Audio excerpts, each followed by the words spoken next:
السلام عليكم ورحمة الله وبركاته. الحمد لله وكفى وسلام على عباده الذين اصطفى. أما بعد فقد قال الله تبارك وتعالى في كلامه المجيد وفي فرقانه الحميد. أعوذ بالله من الشيطان الرجيم. بسم الله الرحمن الرحيم. وأذن في الناس بالحج يأتوك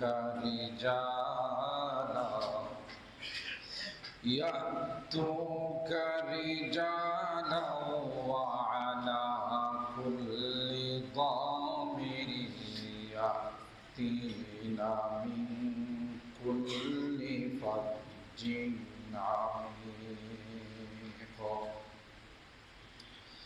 وقال النبي صلى الله عليه وسلم: الحج المبرور ليس له جزاء إلا الجنة، أو كما قال عليه الصلاة والسلام. بارك الله لنا ولكم في القرآن العظيم، ونفعنا وإياكم بالآيات والذكر الحكيم.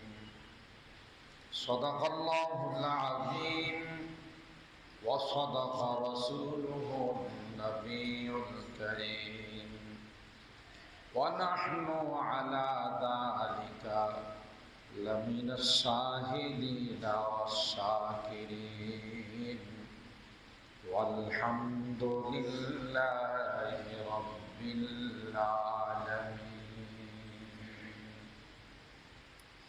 محبতের সাথে সকলে দরুদ শরীফ পড়ি। আল্লাহুম্মা সাল্লি আলা মুহাম্মাদিন ওয়া আলা আলি মুহাম্মাদ কামা সাল্লাইতা আলা ইব্রাহিম ওয়া আলা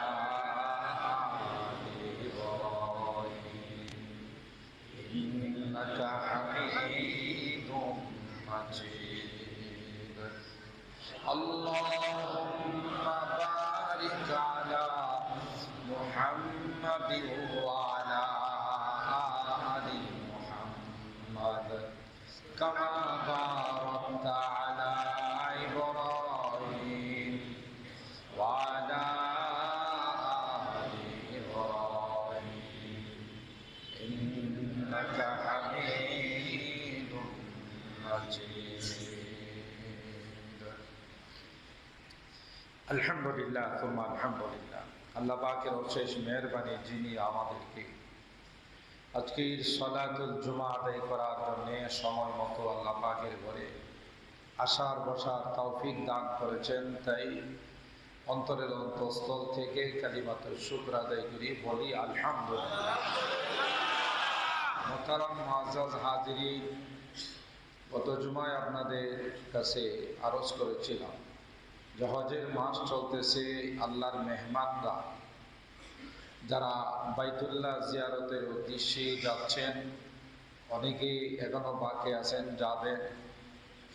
হজ এবং কুরবানি এই দুটি বিষয় নিয়ে আপনাদের খেদমতে কোরআন সুন্নাহর আলোকে কিছু আলোচনা করব বলে ওয়াদা করেছিলাম। সেই আলোকে আমি আপনাদের খিদমতে কোরআনুল কারীমের একটি সূরা আছে, সূরাতুল হজ। আল্লাহ তাআলা হজ সম্পর্কে একটি সূরা নাযিল করেছেন।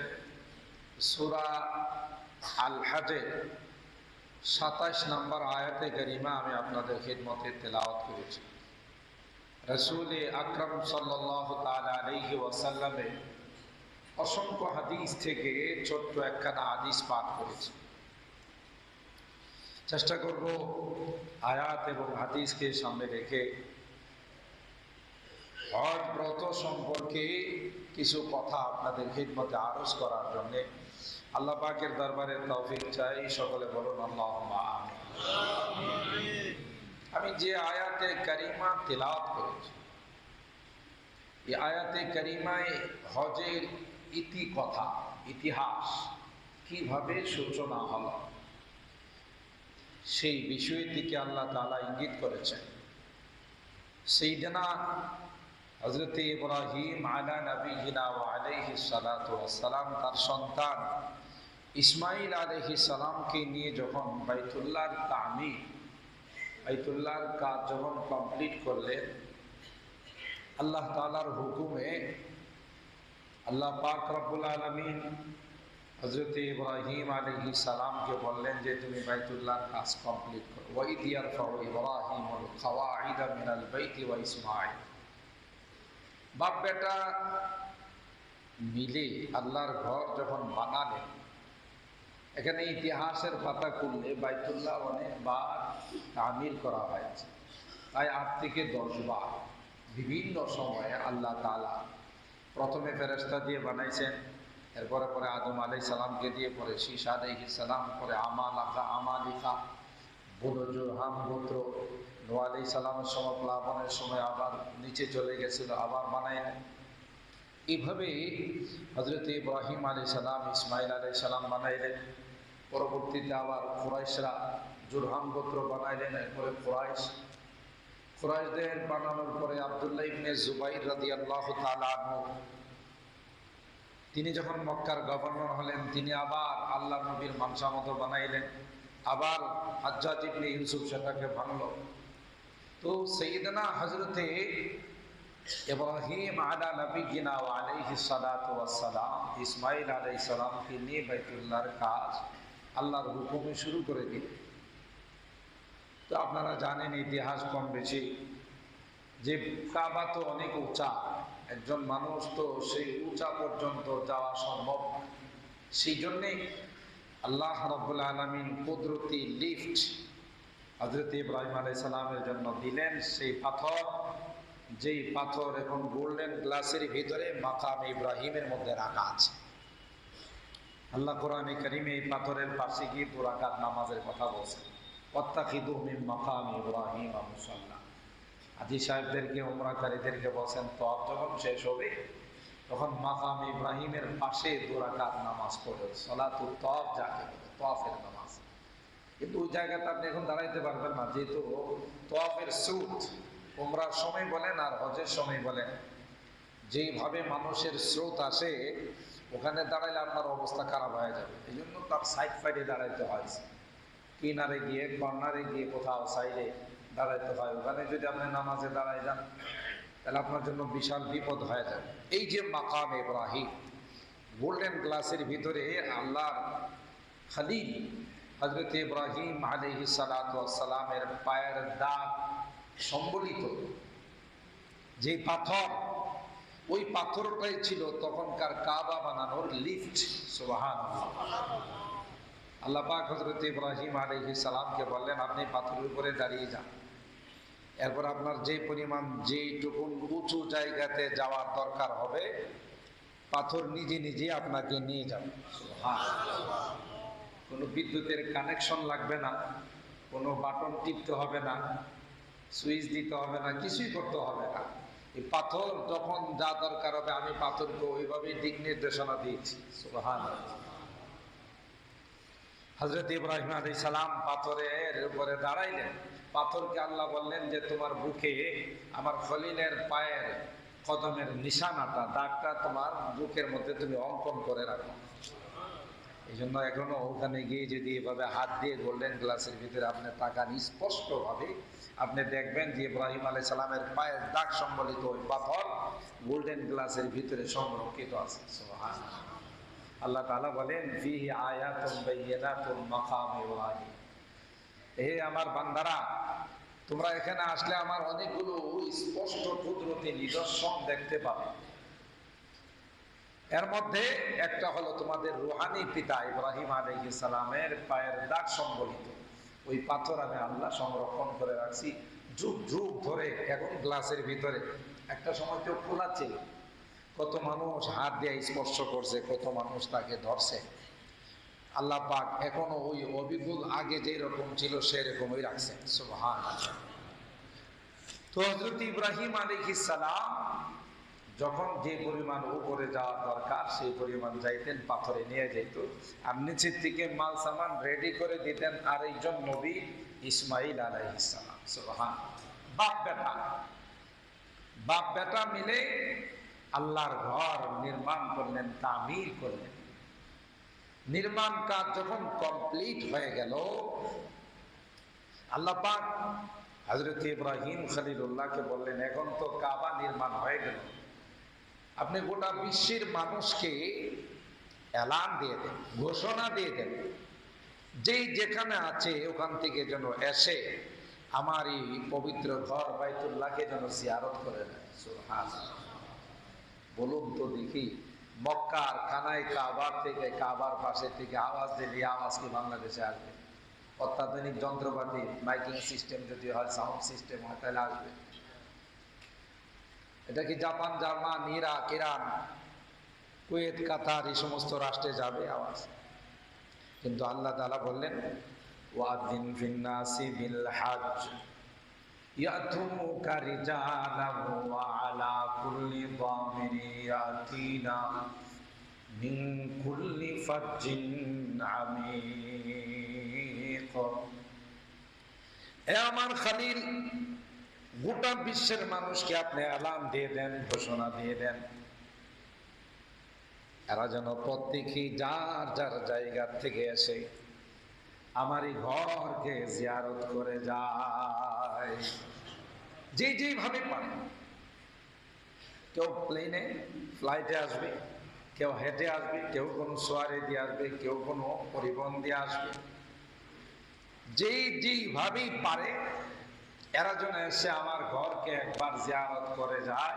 এই ঘোষণাটা আপনি খানায় কাবার সামনে দাঁড়ায় গোটা বিশ্বের মানুষকে দেন। স্বাভাবিকভাবে ইব্রাহিম আলাইহিস সালাম এখানে প্রশ্ন করতে পারতেন যে আল্লাহ, আমি এখান থেকে ডাক দিলে আর কতটুকু যাইব? সর্বোচ্চ মসজিদে কুবা পর্যন্ত না হয়ে গেল, সর্বোচ্চ মসজিদে জুলকিবলাতাইন পর্যন্ত গেল, মসজিদে জিন পর্যন্ত গেল। তো আমার ডাকে বাংলাদেশের মানুষ আসবে কি করে? আমার ডাকে ইন্ডিয়ার মানুষ আসবে কি করে? পাকিস্তানের মানুষ আসবে কি করে? জাপান, জার্মানের মানুষ কি করে আসবে? কিন্তু তিনি জানেন যেহেতু মালিক বলছেন আওয়াজ দিতে, আমার কাজ হলো আওয়াজ দেওয়া, আর গোটা বিশ্বে এই আওয়াজ পৌঁছে দেওয়ার দায়িত্ব কার? বাস তিনি আর কোনো কিছু জিজ্ঞাসা না করে খানায় কাবার সামনে দাঁড়ায়া গোটা বিশ্বের মানুষকে ঘোষণা দিলেন, ইয়া আইয়ুহান নাস ইন্নাল্লাহা বানা লাকুম বাইতান ওয়া আওজাবা আলাইকুমুল হজ্জ ফাআজিবু রাব্বাকুম ফালতাফাতা ইয়ামিনান ওয়া শিমালান ওয়া শারকান ওয়া গারবা। ইব্রাহিম খলিলুল্লাহ খানায় কাবার সামনে দাঁড়ায়া গোটা বিশ্বের মানুষকে বললেন, ইয়া আইয়ুহান নাস, এই বিশ্বের মানব সকল, ইন্নাল্লাহা বানা লাকুম বাইতা, আল্লাহ তোমাদের জন্য আমার মাধ্যমে, আমার সন্তান ইসমাইলের মাধ্যমে একটি ঘর বানাইছেন, এবং তোমাদের জন্য, তোমাদের উপর আল্লাহ তাআলা এই ঘর জিয়ারত করাকে ওয়াজিব করে দিয়েছেন, ফরজ করে দিয়েছেন যারা সামর্থ্যবান। তোমরা তোমাদের রবের ডাকে সাড়া দিয়ে যেই যেখানে আছো ওখান থেকে আসরে আল্লাহর ঘরকে একবার জিয়ারত করে যাও। এই ছিল ইব্রাহিম আলাইহিস সালামের ঘোষণা আরবিতে। তাফসীরের কিতাবের মধ্যে আছে ইব্রাহিম খলিলুল্লাহ খানায় কাবার সামনে দাঁড়ায় ঘোষণা দিলেন, আল্লাহ পাক রব্বুল আলামিন এই আওয়াজটাকে কিয়ামত পর্যন্ত যারা আল্লাহর ঘর জিয়ারত করবে, যে যেখানে আছে, যারা রূহের জগতে আছে রূহের জগতে, যারা মার পেটের জগতে আছে সেখানে, যে যে অবস্থায় আছে যেখানে আছে, আল্লাহ পাক রব্বুল আলামিন কুদরতি ভাবে ইব্রাহিম খলিলুল্লাহর এই আওয়াজটা কিয়ামত পর্যন্ত যারা হজ করবে তাদের কানের মধ্যে আল্লাহ পৌঁছে দিয়েছে। তাফসীরের কথা, গল্প নয়। যেই যেখানেই অবস্থান করতেছে, রূহের জগৎ হলে রূহের জগৎ, আলামে আরহামের মধ্যে মার পেটের জগৎ হলে সেখানে, আলামত দুনিয়া দুনিয়াতে থাকলে সেখানে, যারা হজ করবে কিয়ামত পর্যন্ত আল্লাহ রাব্বুল আলামিন তাদের কানের মধ্যে এই আওয়াজটা পৌঁছাই দিয়েছে। যাদের কানে আওয়াজ পৌঁছে ওরাও চুপ থাকে না, আওয়াজ পৌঁছার সাথে সাথে ওরাও তার জবাব দিয়েছেন, লব্বাইক আল্লাহুম্মা লব্বাইক লব্বাইক লা শারীকা লাক লব্বাইক ইন্নাল হামদা ওয়ান নি'মাতা লাকা ওয়াল মুলক লা শারীকা লাক। সুবহানাল্লাহ। তালবিয়া হজের মধ্যে সবচেয়ে উত্তম জিকির হলো এই তালবিয়া, লব্বাইক। দেখবেন হাজীদের মুখে তো লব্বাইক আল্লাহুম্মা লব্বাইক লব্বাইক লা শারীকা লাক লব্বাইক ইন্নাল হামদা ওয়ান নি'মাতা লাকা ওয়াল মুলক লা শারীকা লাক। যে যে জায়গাটা আছে সেখান থেকে ইব্রাহিম আলাইহিস সালামের আওয়াজ শোনার পর তার জবাব দিয়েছেন লব্বাইক বলে। সুবহানাল্লাহ। মুফাসসিরিন ইকরাম তাফসীরের কিতাবের মধ্যে লিখেন, যারা ওই ডাকে লাব্বাইক বলছেন তারা অবশ্যই অবশ্যই জীবনে একবার হলেও আল্লাহর ঘর জিয়ারত করবে। সুবহানাল্লাহ। তাদের নসিবে জিয়ারত, হজ তাদের নসিবে আসবে। যারা দুইবার বলছে দুইবার, যারা তিনবার বলছে তিনবার, যারা যতবার বলছে তারা ততভাবে আল্লাহর ঘর জিয়ারত করবে। সুবহানাল্লাহ। এই জন্য অনেক মানুষ আছে দেখবেন প্রতি বছরে হজে যায়। বহু মানুষ আছে হজে যাওয়াটা মনে হয় তার একটা প্রেরণা, হজে যাওয়াটা তার ভিতরে একটা জান্নাত শুরু হয়ে যায়, একটা অস্থিরতা শুরু হয়ে যায়।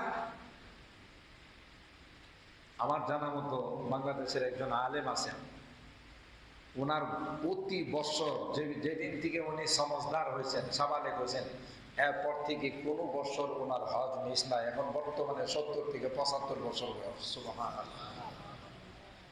একজন আল্লাহর ওলি আছেন, কিভাবে যান কেউ খেতে পারে না। যাওয়ার সময় কিচ্ছু না, সামান্য একটা ব্যাগ, কোনো রকমের নিজস্ব কাপড় চোপড়, জরুরি কিছু আসবাব নিয়ে চলে যান, আবার চলে আসেন। কিভাবে যে যান এটা আল্লাহ পাক ভালো জানেন। কিন্তু প্রতি বছর, এমনকি এক বছর উনি অ্যাক্সিডেন্ট করছেন, সেই বছর হজে গেছেন। তার মানে আমার যেটা ধারণা, হযরত ইব্রাহিম আলাইহিস সালামের এই ডাক শোনার পর উনি বোধ আর শ্বাস ফালান নাই, উনি শুধু বলতেই ছিলেন লব্বাইক আল্লাহুম্মা লব্বাইক লব্বাইক লা শারীকা লাক লব্বাইক ইন্নাল হামদা ওয়ান নি'মাতা লাকা ওয়াল মুলক লা শারীকা লাক। বলতেই ছিল, থামেই নাই। এজন্য তার হজও থামে না। সুবহানাল্লাহ। এরকম অনেক মুসল্লিও আছে, অনেক আল্লাহর বান্দারা আছে, রমজান আসলে উমরাতে যাইতে হয়, হজের মৌসুম আসলে হজে যাইতে হয়। কপাল কত ভালো যে আল্লাহর ঘর জিয়ারতের মধ্যেই থাকে। তার মানে ওই যে লাব্বাইক, তাইলে মুহতারাম হাজিরিন খুব ভালো করে বুঝেন, ইবাদত করতে গেলে নিজস্ব ক্ষমতায় হয় না, বাহুবলে হয় না, গ্রিন সিগন্যাল লাগে। এই যে আপনারা জুমার নামাজ পড়তে আসছেন, মনে করেন না আপনি নিজে চলে আসছেন, আল্লাহ নিয়ে আসছেন। কথা বলেন ঠিক কিনা? আপনার মতো আমার মতো কত মানুষ রাস্তায় ঘুরতেছে, হে জুমার নামাজের খবরই নাই। কথা বলেন ঠিক কিনা? বাসের হেল্পারি করতেছে, ড্রাইভারি করতেছে, দোকানের কর্মচারী কাজ করতেছে। আজকে যে একটা জুমার নামাজ সাপ্তাহিক একটা মুসলমানদের জন্য ঈদ, জুমার দিন সাপ্তাহিক ঈদ না মুসলমানদের জন্য, একটা সাপ্তাহিক ঈদ মুসলমানদের জন্য। কিন্তু এই বেখবরের খবর নাই। হ্যাঁ, ওই অন্যান্য দিন যা করে আজকে তাই করতেছে। বরং যা আমরা মসজিদে আসছি তার ডাবলের ডাবল মানুষ বাহিরে আছে। ঠিক বললাম? কেন আল্লাহ তাদেরকে জুমার নামাজের মতো এমন একটি গুরুত্বপূর্ণ নামাজ পড়ারও তাকে আল্লাহ তৌফিক দেয় না। কপাল পুরা বদনসিব যে জুমার নামাজটা পর্যন্ত যার নসিব হয় না, হ্যাঁ কিনিয়া দুনিয়া থেকে যাবে, এটা না যথেষ্ট আশঙ্কা আছে। কথা বলে ঠিক না? আরে বাবা, অক্তিয়া নামাজ হয়তো অনেকেই পড়ে না, পড়াটা তার জন্য ফরজ জরুরি। কোনো কারণে হয়তো শয়তানের ধোকায় পড়ে যাচ্ছি যাব, কিন্তু আল্লাহর বান্দারা, মুসলমানের সন্তান তো জুমার দিন আগের থেকে রেডি থাকে। কথা বলেন ঠিক কিনা? যে আজকে জুমার নামাজ পড়তে যেতে হবে, আজকে মসজিদে গিয়ে সবার সাথে মিলে আমি জুমার নামাজটা আদায় করব। কোনো কাজ রাখে না, কাজ থাকলেও জুমার নামাজের পর। ঠিক কিনা বলেন? যে জুমার নামাজের আগে ভাই আমি যাইতে পারবো না, আমি না, জুমার নামাজ আছে আমার, কোনো কারণে আমার নামাজটা যদি মিস হয়ে যায় আমার অনেক কিছু চলে যাবে। এই একটা মুসলমানের ইমানদারের ভিতরে একটা আগ্রহ, একটা স্পৃহা, একটা জ্বলন তার ভিতরের মধ্যে থাকে। কিন্তু যে সকল বদবক্ত বদনসিবরা জুমার নামাজও পড়ে না, বোঝা গেল এদের কপাল পড়ছে। আল্লাহ জানে, আল্লাহ জানে মৃত্যুর আগে তার ঈমান নসিব হয় কিনা। কথা বলেন ঠিক কিনা? তাইলে নেক আমল করা এটাও নিজের বাহুবলে হয় না, নিজের শক্তিতে হয় না। কার সিগন্যাল লাগে? বহু কোটিপতি, টাকা পয়সার তার হিসাব নাই, গিয়ে দেখেন জীবনে একবারও তার হজ নসিব হয় না। তার যে টাকা আছে প্রতি বছর হজ করলো তার টাকা কমবে না, এরকম লোক বাংলাদেশে আছে না? কিন্তু হজের কথা বলে দেখ, হজে গিয়ে টাকা নষ্ট করে লাভ আছে, সেটা ফকির মিসকিনকে খাওয়াই দিব। তো ফকির মিসকিনের খাওয়ানো আর হজ কি এক জিনিস? চিন্তা করছে? এই যে কোরবানি আসতেছে, একদল দেখবেন শিক্ষিত শয়তান। কি শয়তান? শিক্ষিত শয়তান দেখবেন এই কোরবানির আগে তফসিলে বিভিন্ন কলামে কি লেখালেখি শুরু করবে। আহারে, এই একদিনে এতগুলো পশু জবাই করার কোন যৌক্তিকতা আছে? নাউজুবিল্লাহর কাছে কম। একদিনে কোরবানির দিনকে কেন্দ্র করে বাংলাদেশ, ইন্ডিয়া, পাকিস্তান আরো বিভিন্ন দেশে কোরবানিকে কেন্দ্র করে যে পরিমাণ পশু জবাই করা হয়, কয়টা কোনো লজিক আছে না? এটা বেহুদা পশু জবাই করে পশুদেরকে মারা ছাড়া আর বিকল্প কিছু নাই। নাউজুবিল্লাহ। এর যুক্তি হলো প্রতি বছর যে এই দিনে যে পরিমাণ গরু জবাই হয়, ছাগল জবাই হয়, খাসি জবাই হয়, দুম্বা জবাই হয়, মহিষ জবাই হয়, এগুলো যদি একদিনে না করে পুরা বছরে যদি করা হতো, তাহলে মানুষের সুন্দর করে তাদের পুষ্টির যোগান পাইতো। গোস্ত বাজারের মধ্যে একটু কমই কেনা যাইতো, 800 টাকা কেজি না হয় এটা 500 টাকা কেজি হয়ে যেত, গরিব মানুষরাও খাইতো। কে বুদ্ধি দিল একদিনে এতগুলো পশু জবাই করা? নাউজুবিল্লাহ। এর মাথার মগজের মধ্যে কিরা কিরা লাগছে, কিরা। আল্লাহর হুকুমের মধ্যে এটা কোরবানি দেওয়া কার হুকুম? বুঝে বলুন, কার হুকুম? ফাসল্লি লিরাব্বিকা ওয়ানহার। হে নবী, আপনি নামাজ পড়ুন, আল্লাহর জন্য আপনি কোরবানি করুন। সুবহানাল্লাহ। নাকি নিজস্ব কোনো মতবাদ, নিজস্ব মন গড়া কিছু? ইব্রাহিম খলিলুল্লাহকে আল্লাহ স্বপ্ন যুগে, নবীদের স্বপ্ন ওহী। আর এখানে মাথা খাটা যে একদিনে এতগুলো পশু জবাই করে মানুষের মধ্যে পশু শূন্যতা তৈরি হয়। এই নাদান, যিনি পশু দিছেন তিনি জবাই করতে বলছেন। পশু দিছেন কে? আল্লাহ। যে পরিমাণ পশু জবাই হয়, কোনদিন বাংলাদেশ স্বাধীন হওয়ার পর আপনারা কোনো পত্র পত্রিকায়, কোনো ইলেকট্রনিক্স মিডিয়ায় বা কোনো রকমের কোনো মিডিয়া জগতে কোনো মাধ্যমে এই কথাকে আপনারা কোনোদিন শুনছেন যে কোরবানির পরের সপ্তাহ থেকে আর গরু পাওয়া যাইতেছে না? বলেন, গাবতলী গিয়ে দেখি গাবতলী হাট খালি, একটা গরুও নাই, এরকমের খবর শুনছেন? যে কোরবানির হাট, আরে পশুর হাটগুলোতে কোনো পশু নাই। বাংলাদেশ স্বাধীন হওয়ার পর আজ পর্যন্ত শোনা যায় নাই যিনি পশু সৃষ্টি করেন তিনি বলছেন কোরবানি দাও, তোমাদের পশুর শূন্যতা হবে না, তোমরা একটা কোরবানি দেবে, আমি 10টা আল্লাহ তাআলা সৃষ্টি করে দেব। যে জিনিস মানুষ বেশি খায়, আল্লাহ যে জিনিস মানুষকে খাইতে বলছেন এটার উৎপাদন আর যে জিনিস মানুষ খায় না এটার উৎপাদন কি সমান? কুকুরে ভাদ্র মাস আসলে কোনোটা 1 ডজন দেয়, তাই না? কোনোটা 1 ডজন বাচ্চা দেয়, কোনোটা হাফ ডজন দেয়। আর গরু তো একটা বাচ্চা দেয়, বেশি বেশি 2টা, তাই না? তাই বলি কি কুকুরের বাচ্চা বেশি না গরুর বাচ্চা বেশি? হিসাবে তো কুকুরের যে পরিমাণ বাচ্চা দেয় সেই পরিমাণ বাচ্চার কারণে রাস্তা ঘাটে হাঁটাহাঁটির কোনো পরিবেশ থাকার কথা না। কিন্তু তালাশ করে দেখেন তো কয়টা আছে যে পরিমাণে বাচ্চা দেয়, পরিমাণ বেশি বেশি তালাশ করলে 10-15টা পাবেন এই 7 নম্বর সেকশনে। অথচ বাচ্চা দিয়েছে না হলে 1000 থেকে 2000। এদিকে কোনোটা সাইকেলের নিচে পড়ছে, কোনোটা প্রাইভেট কারের নিচে পড়ছে, কোনোটা বাইকের নিচে পড়ছে, কোনোটা এমনি পুরা মারা গেছে। কথা বলেন ঠিক কিনা? তাহলে মানুষ যে জিনিস খায় না, মানুষের খাবারের জন্য আল্লাহ যে জিনিস বানায় না, ওইটার নসল বৃদ্ধি পায় না, ওইটা বেশি থাকে না। আর যেই জিনিস আল্লাহ মানুষের খাবারের জন্য সৃষ্টি করেছেন তার উৎপাদন আল্লাহ তারা সবচেয়ে বেশি বাড়িয়ে দেন। কিন্তু ওর মাথা নষ্ট হয়েছে পুষ্টি অভাব। এটি হলো শয়তানি বুদ্ধি। কথা বলেন ঠিক কিনা? ওই যে একদিন বলছিলাম যে ঢাকা ভার্সিটির teacher, retired person, BCS cadre, সে তার শেষ জীবনীতে ডায়েরি লেখে, মানে শেষ জীবনীতে বড় শয়তানটা এসে মাথায় পড়ছে। কথা বলেন ঠিক কিনা?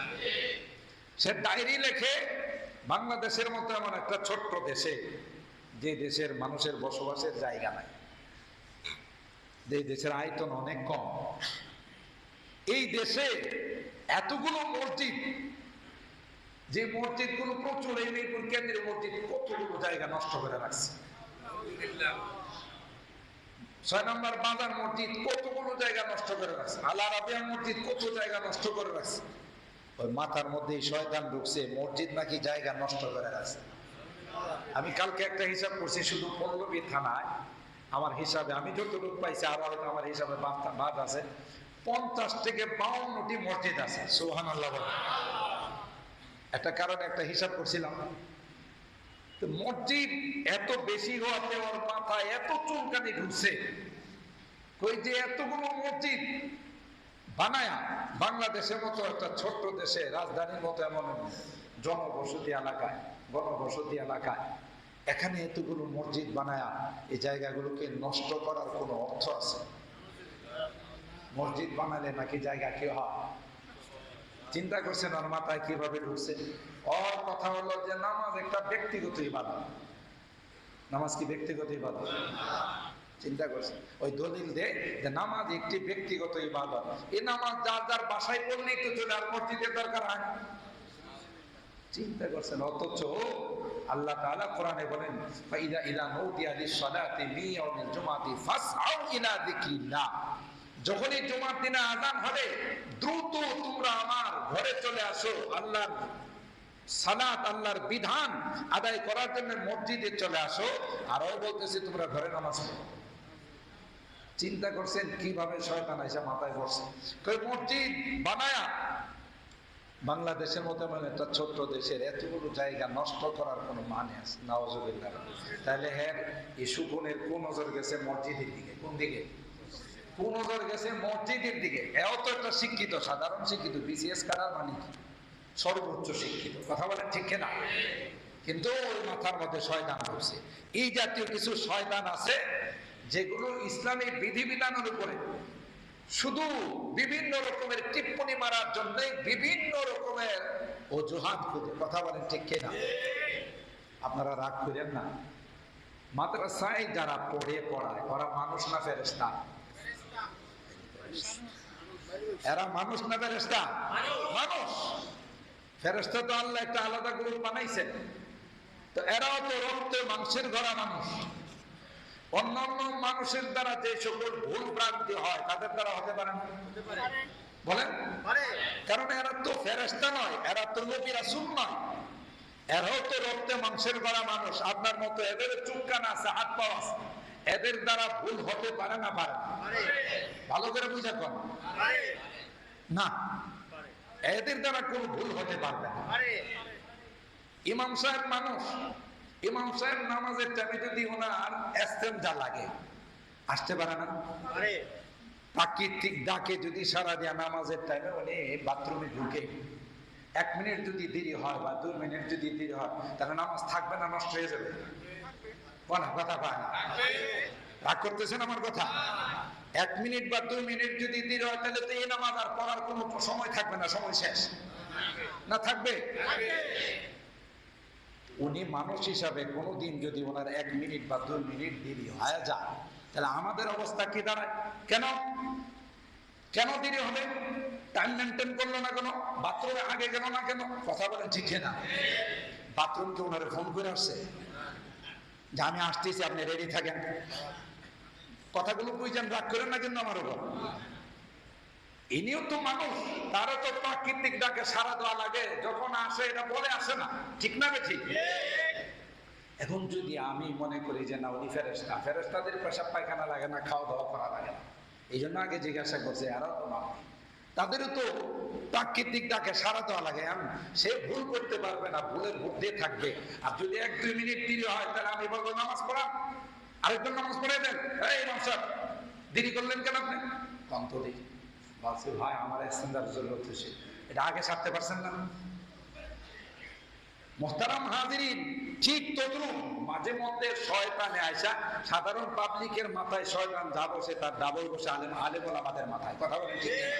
কারণ একজন আলেমের যদি পদস্খলন করতে পারে, গোটা জাতি পদস্খলন হয়ে যাবে, ঠিক কিনা বলেন? তো তাদের দ্বারা যদি মাঝে মধ্যে এরকমের শয়তানের ধোঁকায় পড়ে কিছু হয়ে যায়, শয়তানি কিছু যদি হয়ে যায়, কোন রকমের এইরকমের আচরণ যদি তাদের দ্বারা প্রকাশ পাওয়া যায়, আপনি দেখবেন যে এই আমাদের কেন্দ্রীয় মসজিদ মাদ্রাসায় যদি একটা কিছু ঘটে যায়, বাংলাদেশের যত সাংবাদিক আছে ঘটনা আসবে, ইন্ডিয়ান সাংবাদিকরা খবর জানিয়ে আসবে। কথা বলেন ঠিক কিনা?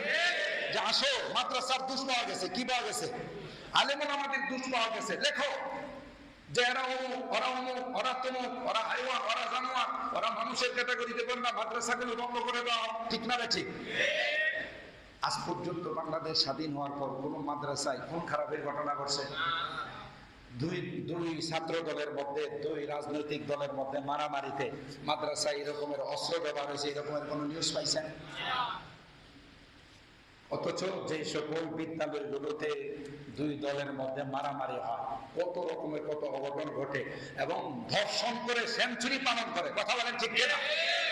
নারীদেরকে, ছাত্রীদেরকে ধর্ষণ করে সেঞ্চুরি পালন করে, ওইগুলো নিয়ে তাদের কলমে কিছু উঠে না। একটা যদি বদনাম হয়ে যায়, গোটা বাংলাদেশ এই মাদ্রাসাগুলো বন্ধ করে দেওয়া দরকার। কথা বলেন ঠিক? বোঝা গেল এগুলো হলো সাংবাদিক। এটা মাথার মধ্যে শয়তানে বসছে। ভাই, দোষ একজন করলে সে দোষী। কথা বলেন ঠিক কিনা? যিনি দোষ করবেন নিঃসন্দেহে তিনি দোষী, যিনি অপরাধ করবেন নিঃসন্দেহে তিনি অপরাধী, কিন্তু গোটা জাতিকে বলার অধিকার আপনাকে কে দিল? কথা বলেন ঠিক কিনা? এটা হলো ভিতরের মধ্যে যে কিছু শয়তানি আছে, এই শয়তানি গুলো মুখ দিয়ে প্রকাশ করে। কথা বলেন ঠিক কিনা? ঠিক ওই কোরবানি আসলে যে একদম লেখালেখি শুরু করে, বলাবলি শুরু করে, ওদের মাথার মধ্যে শয়তানের লিডার বসা। কথা বলেন ঠিক কিনা? যে মানুষ যেন কোরবানির থেকে নিয়ে আর সুন্দর করে তৃপ্তি দেয়। এই কোরবানি এইভাবে না দেয়া, কোরবানি টাকা ফকির মিসকিনকে দিয়ে দিলে ভালো। এই ফকির মিসকিনকে দিলে ভালো, এটা তুমি বেশি বোঝো না, আল্লাহ বেশি বোঝো। ফকির মিসকিনকে দেওয়ার কথা কোরআনে কারিমে আছে, ইসলামে আছে, বিভিন্ন জায়গাতে আছে, যে এটা যেই জায়গাটাকে ওই জায়গাতে রাখতে হবে। কুরবানির সময় কুরবানি দেওয়া আল্লাহর জন্য, এটা হলো সবচেয়ে বড় ইবাদত। কথা বলেন ঠিক না বেঠিক? মুহতারাম হাজির, এই কথাই বলতেছিলাম, ভালো কাজ ইচ্ছা করলেই করা যায় না। মনে আছে না? ভুলে গেছেন? ভালো কাজ ইচ্ছা করলেই করা যায় না, আসমান থেকে গ্রিন সিগন্যাল আসা লাগবে। জুমার নামাজ ইচ্ছা করলে আপনি পড়তে পারবেন না যদি আল্লাহ আপনাকে তৌফিক না দেন। ঠিক না বেঠিক?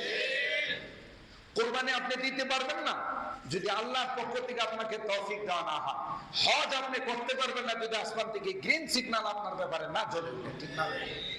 বহু কোটিপতি, বহু শিল্পপতি, টাকার অভাব নাই, টাকার উপরে ঘুমা, কিন্তু জীবনে একবারও হজ নসিব হয় না, হজ না করে দুনিয়ার থেকে বিদায় নেয়। ঠিক না বেঠিক? আল্লাহর হাবিব বলেন, মান লাম ইয়ামনাহু মিনাল হজ্জ হাজাতুন যাহিরা আও সুলতানুন জাহিদ আও মারজুন হাবিস ফামাতা ওয়া লাম ইয়াহুজ্জা ফালইয়ামুত ইনশাআ ইয়াহুদিয়া ওয়া ইনশাআ নাসরানিয়া। পয়গম্বর বলেন, হজ ফরজ হয়েছিল কিন্তু হজ করে না, যাচ্ছি যাব এই বলতে বলতে তিনি মারা গেল। আল্লাহর নবী কয় কোনো কারণ ছিল না, অসুস্থ ছিল না, টাকা পয়সার কোনো অভাব ছিল না, কিন্তু হজ করে না যাই। আল্লাহর হাবিব বলেন ওই লোকটা যদি হজ না করে মারা যায়, আমি পয়গম্বর বলে গেলাম সে কি ইহুদি হয়ে মারা গেল, নাকি খ্রিস্টান হয়ে মারা গেল, নাকি বেঈমান হয়ে মারা গেল, আমি নবী তার ব্যাপারে বলতে পারবো না। নাউযুবিল্লাহ। তার মানে বেঈমান হয়ে মারা যাবে। কি হয়ে মারা যাবে? বেঈমান হয়ে মারা যাবে। বুঝা গেল? এটার জন্য গ্রিন সিগন্যাল লাগবে, আল্লাহর পক্ষ থেকে সিগন্যাল আসতে হবে, তাইলেই সম্ভব। সেই ইব্রাহিম খলিলুল্লাহ আওয়াজ কানে পৌঁছতে হবে, পৌঁছার সাথে সাথে লাব্বাইক বলে জবাব দিতে হবে। এই জন্যে আল্লাহ পাক রব্বুল আলামিন বলেন, খলিল আপনি আওয়াজ দেন, আমার ঘর জিয়ারত করার জন্য আমি আল্লাহ যাদেরকে সুযোগ দিব, যারা আপনার আওয়াজে সাড়া দিবে, জবাব দিবে, এরা অবশ্যই জীবনে একবার হলো আমার ঘর জিয়ারত করে যাবে। সুবহানাল্লাহ। মুহতারাম হাজিরিন, আল্লাহ কোরআনে কারীমের সূরা আলে ইমরানের ৪র্থ নম্বর পারার প্রথম পৃষ্ঠায় ৯৭ নম্বর আয়াতে বলেন, ওয়ালিল্লাহি আলান নাস হিজ্জুল বাইত মান ইসতাতা ইলাইহি সাবিলা। যাদের সামর্থ্য আছে তাদের উপর আমি আল্লাহ জীবনে একবার আমার ঘর জিয়ারত করা ফরজ করে দিলাম, যে তুমি একবার হলো আমার ঘর জিয়ারত করে দাও। অমান কাফার, আর যদি তুমি না আসো, আমার ঘর জিয়ারত করতে যদি না আসো, তোমার সব কিছু থাকার পরেও, অমান কাফারা মনে রাখবা, তুমি কুফরি অবস্থায় ইন্তেকাল করবে, কুফরি অবস্থায় তোমার মৃত্যুবরণ করবে, আর তোমার মতো একজন দুইজন আমার ঘরে না আসলে আমার কোনো ক্ষতি হবে না। অমান কাফারা ফা ইন্নাল্লাহা গানিয়্যুন আনিল আলামিন। গোটা জগৎ থেকেই তো আল্লাহ বেনিয়াজ, কাহারও মুহতাজ নন, কাহারও মুখাপেক্ষী নন। এই জন্য খুব বেশি বেশি আল্লাহর কাছে দোয়া করা। আর 7 লাখ 8 লাখ টাকা আমার চলে যাবে, এই টেনশন যেন আপনার না হয়। আল্লাহর নবী ১৫০০ বছর আগে বলে গেছেন, তাবিউ বাইনাল হজ্জ ওয়াল উমরা ফাইন্নাহুমা ইয়ানফিয়ানিল ফাকরা ওয়াল যুনুব। উম্মত রে, তোমার টাকা খরচ হয়ে যাবে, একটা বিয়ে কেমন চলে যাবে, এই টেনশন তুমি করো না। তুমি হজ করো, উমরা করো, আল্লাহ রাব্বুল আলামিন তোমার কামায়ে রুজি রোজগারে বরকত দান করবেন। সুবহানাল্লাহ।